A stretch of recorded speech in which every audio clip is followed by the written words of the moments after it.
Com base nesse cenário que a gente viu, a gente percebe que se é fundamental o apoio da TI à gestão da empresa, e se a gestão da empresa está se dirigindo para a gestão por processos, a TI precisa adequar-se a essa realidade.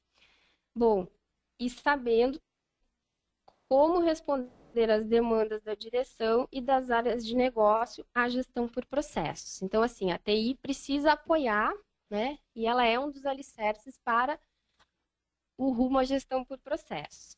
Então, algumas questões podem surgir nesse momento, né? Por exemplo, o quanto a TI da sua empresa está hoje preparada para realizar esse apoio? O que é preciso para responder na velocidade que a empresa necessita, se é um mundo novo que vem vindo? Então, dessa forma, nós acreditamos que o alinhamento entre processos e TI deve acontecer através da tomada de algumas ações, né? Então, uma delas, ou a primeira delas, é a adoção de metodologias orientadas a processos e serviços no desenvolvimento de sistemas. Essa adoção não significa elaborar uma metodologia do zero, mas sim olhar para a metodologia que existe hoje, identificar as diferenças e contemplar na metodologia atual o que é necessário para a visão de processos e serviços, né? Ou seja, a gente não pega a metodologia e coloca toda fora, a gente adapta o jeito a um novo paradigma. Outro ponto importante é repensar o relacionamento com as áreas de negócio, de modo a atender melhor as demandas orientadas a processos. A adoção de ferramentas orientadas a processo para suportar melhor cada uma das etapas do ciclo, né, da gestão por processos, e a capacidade das equipes de TI, de modo que exista a visão por processos e que o processo, como entrada no momento da análise, seja um instrumento de melhoria da eficiência e eficácia do sistema que está sendo proposto. Agora que a gente já conhece um pouco mais de gestão por processos, seus conceitos associados e as implicações para a TI, a gente gostaria de falar um pouco que ferramenta de BPM que existe, quais são suas aplicações e quais são os seus benefícios. Então, as ferramentas de BPM, elas dividem-se basicamente em cinco tipos.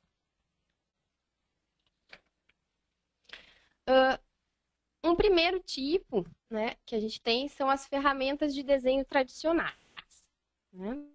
E elas têm objetivos bastante amplos e se destinam a vários tipos de desenho. E alguns exemplos dessas ferramentas são o Visio, o Flowchart e até descrição textual de processos. A gente vê como principais desvantagens desse tipo de ferramenta o retrabalho ao modelar um novo processo, porque não existe um repositório de elementos que a gente possa reutilizar. Uma grande dificuldade de relacionar os processos e suas dependências, uma impossibilidade de avaliar o impacto de uma atividade nos diversos processos onde ela é executada, uma impossibilidade de avaliar a eficiência do processo, ou seja, eu não consigo simular aquele desenho, mudar as variáveis dele,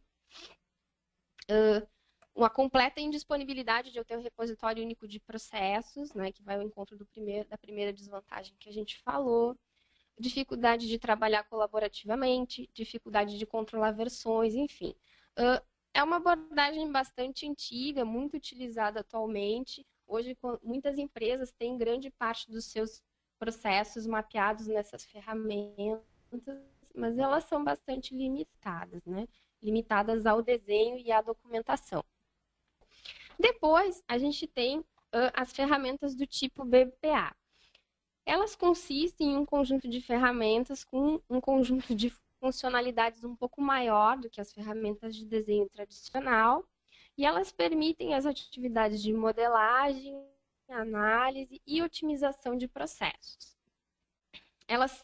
Frequentemente, elas são apoiadas por uma metodologia comum. Essa metodologia ela pode vir como uma imposição da ferramenta ou ela pode ter sido definida pela própria organização. Esse tipo de ferramenta, elas possibilitam o detalhamento de modelos em níveis de granularidades diferentes, bem como o relacionamento entre esses modelos, né? Os principais usuários dessas ferramentas são arquitetos de processos e analistas de processos.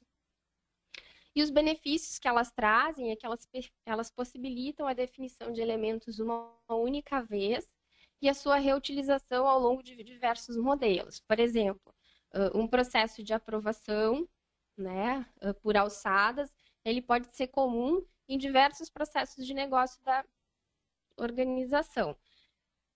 Com essas ferramentas, eu posso definir o processo uma única vez e reutilizar eles em todos os processos onde a aprovação acontece.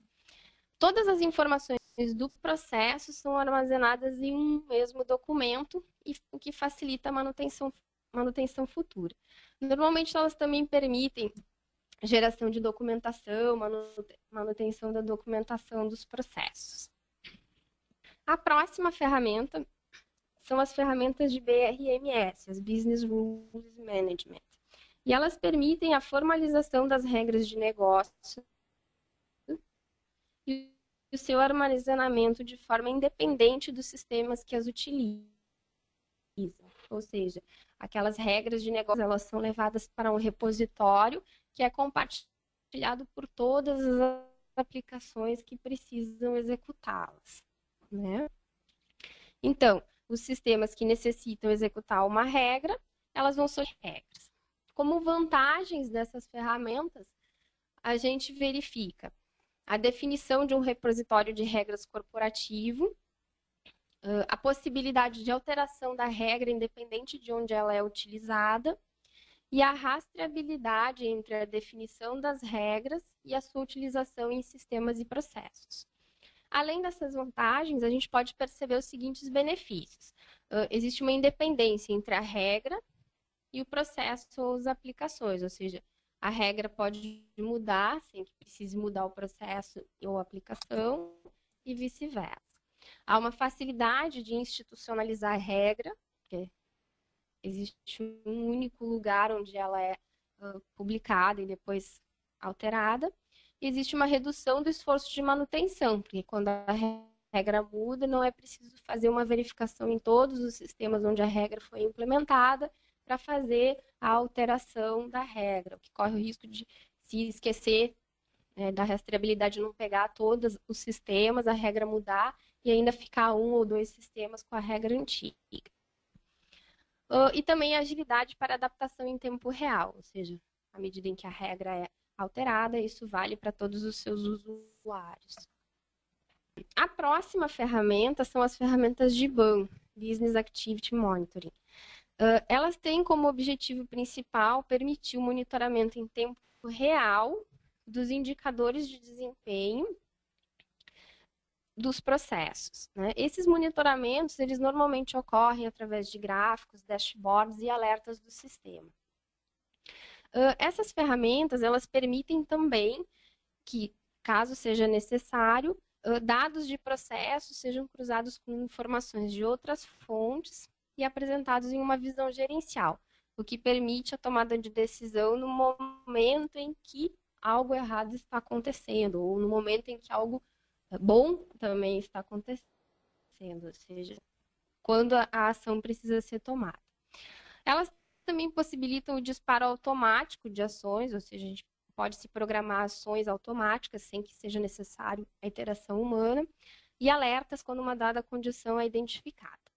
Se a gente fosse fazer uma comparação com outras ferramentas, a gente poderia dizer que as ferramentas de BI, elas olham para o que aconteceu no passado, realizam e apresentam análises e relatórios que relatam fatos do passado. E sobre esses fatos, decisões podem ser tomadas. Quando a gente fala de ferramentas de BAM, elas estão olhando e analisando o que está acontecendo agora, em tempo real. E elas exibem essas informações também em tempo real e permitem que ações sejam tomadas.